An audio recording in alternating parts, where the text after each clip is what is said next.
Assalamualaikum warahmatullahi wabarakatuh. Perkenalkan, nama saya Abdul Rahim dari Fakultas Syariah Unisme Jepara, Prodi EKI. Di sini saya mau coba membahas tentang tafsir ayat tentang talak. Sering sekali kita dengar di masyarakat tentang talak atau perceraian. Sekarang kita coba menggali apa sih talak itu dan dasar hukum dari talak tersebut. Di sini saya mau mencoba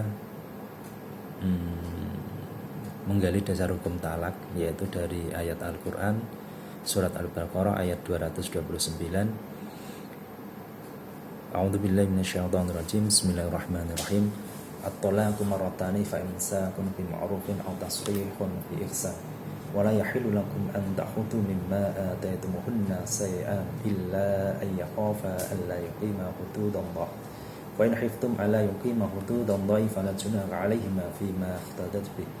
Tilha hududallahi fala ta'taduha wa may yata'adda hududallahi fa ulaika humudz zalimun. Yang artinya kurang lebih talak yang dapat dirujuki 2 kali. Setelah itu boleh rujuk lagi dengan cara yang ma'ruf atau menceraikan dengan cara yang baik. Tidak halal bagi kamu mengambil kembali sesuatu dari yang telah kamu berikan kepada mereka, kecuali kalau keduanya khawatir tidak akan dapat menjalankan hukum-hukum Allah. Jika kamu khawatir bahwa keduanya suami atau istri tidak dapat menjalankan hukum-hukum Allah, maka tidak ada dosa atas keduanya tentang bayaran yang diberikan oleh istri untuk menebus dirinya. Itulah hukum-hukum Allah, maka janganlah kamu melanggarnya. Barang siapa yang melanggar hukum-hukum Allah, mereka itulah orang-orang yang zalim.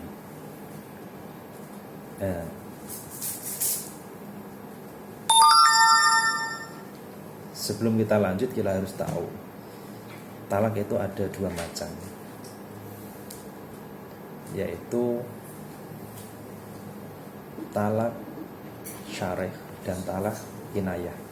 Apa talak syarih itu? Talak syarih adalah talak yang mempergunakan kata-kata yang sudah jelas. Maksudnya kata-kata yang sudah jelas bahwa kata tersebut adalah talak atau cerai. Seperti kamu saya cerai, kamu saya pisah, atau kamu saya lepaskan. Talak yang seperti itu adalah talak sharih atau talak yang dengan perkataan yang sudah jelas untuk menalak seorang istri yang dilakukan oleh suami. Sedangkan talak kinayah adalah bisa dikatakan talak yang samar. Kenapa samar? Karena perkataannya itu masih samar dan harus ada niat dari sang suami. Seperti contoh, seorang suami mengatakan, pulanglah kau ke rumah orang tuamu, atau kupulangkan kamu ke rumah orang tuamu. Ketika sang suami mengucapkan perkataan tersebut dengan niat menceraikan, maka itu jatuh talak dari sang suami. Mari kita lihat dari beberapa tafsir tentang talak. Yang pertama yaitu tafsir Jalalain.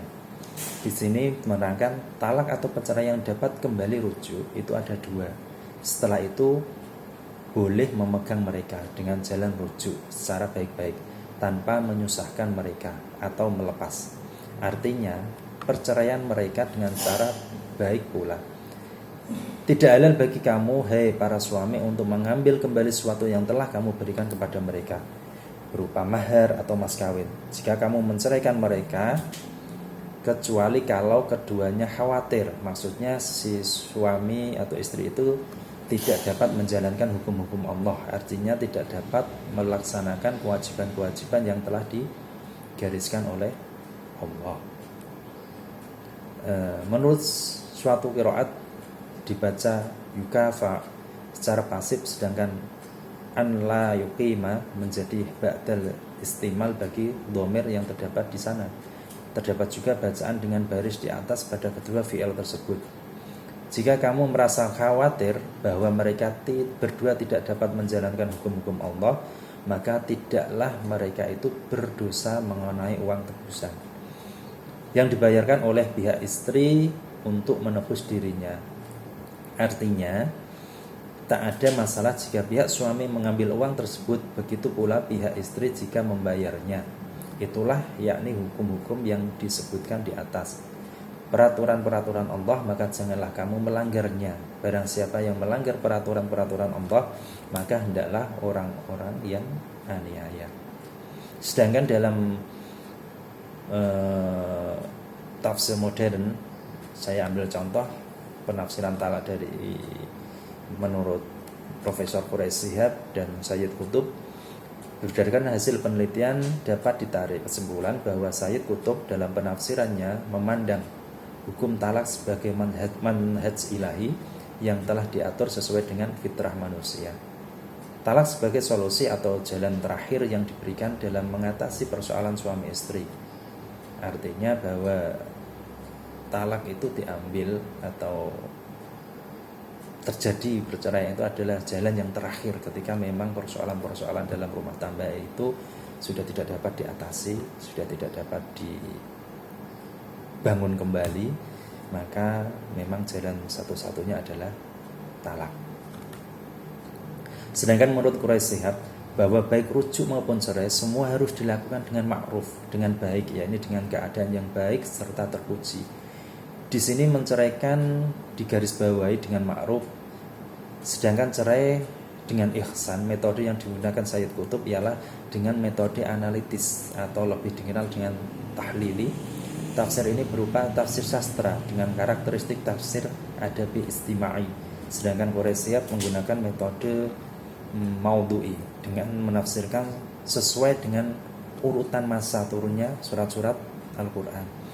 Tafsir ini tersebut ke dalam karakteristik tafsir birra'i dengan pendekatan nuzuli. Persamaan penafsirannya yaitu bahwa cerai menurut mereka erat kaitannya dengan ibadah. Karena inti dari ibadah tersebut adalah untuk mengingat Allah.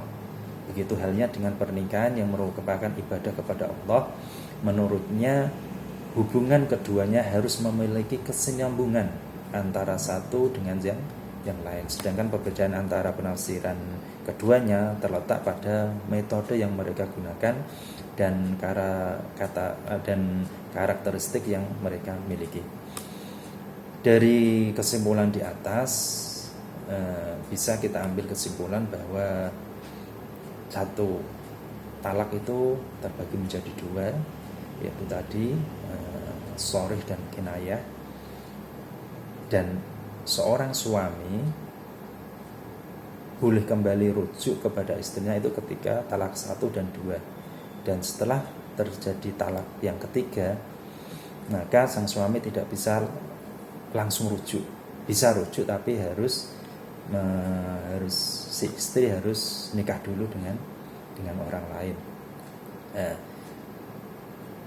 Dan talak ini diambil atau dilakukan itu kalau memang tadi kembali lagi benar-benar sebuah keluarga itu sudah tidak bisa diperbaiki atau dibangun lagi karena memang suatu perbedaan mungkin perbedaan sifat atau perbedaan pandangan hidup yang memang sudah tidak bisa disatukan, maka talak ini adalah jalan terakhir yang diambil ketika sebuah keluarga itu memang sudah tidak bisa utuh kembali.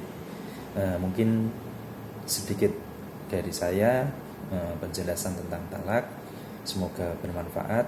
Terima kasih. Assalamualaikum warahmatullahi wabarakatuh.